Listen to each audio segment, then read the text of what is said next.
7h38, la matinale d'Europe 1 avec Mathieu Béliard. Et c'est l'heure de vous l'attendez ce moment, je le sais désormais, notre rendez-vous à la ferme avec Fanny Agostini du côté de Boissey en Haute-Loire. Bonjour Fanny.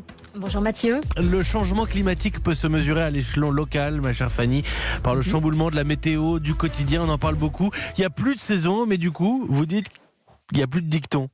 Forcément, des dictons qui étaient auparavant des points de repère pour travailler la terre. Ici, à Boissey, comme partout en campagne, les anciens faisaient les semailles, calculaient la montée à l'estive et articulaient tout leur calendrier de travail en se basant sur des générations de fines observations météorologiques et de cyclicité de la nature. Une chronobiologie bien huilée sur 365 jours et autant de saints pour nous le rappeler.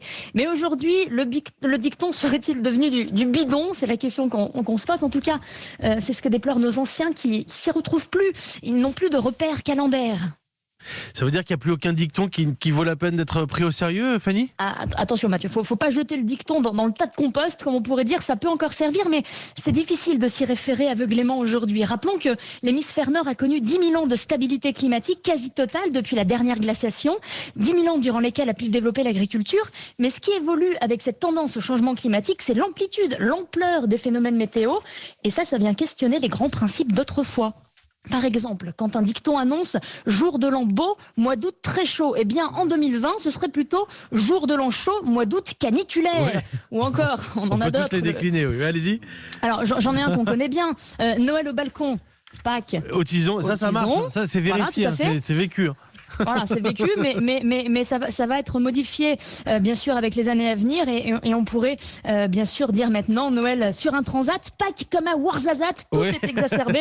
Dans un monde où le climat est déréglé, on l'a bien compris, le climat se réchauffe. Du désert au Maroc, Ouarzazate. Nous pourrions alors définir de nouveaux dictons. On pourrait jouer, on pourrait presque lancer le jeu sur le hashtag Europe 1. Les dictons du 21e siècle, Fanny ?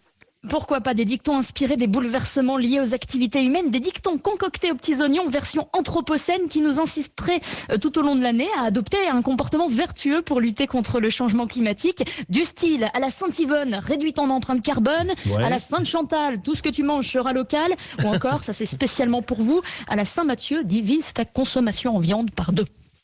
Oui, je sais pas. Je ne sais pas, ma chère Fanny. La Saint-Mathieu, c'était il y a 2 jours.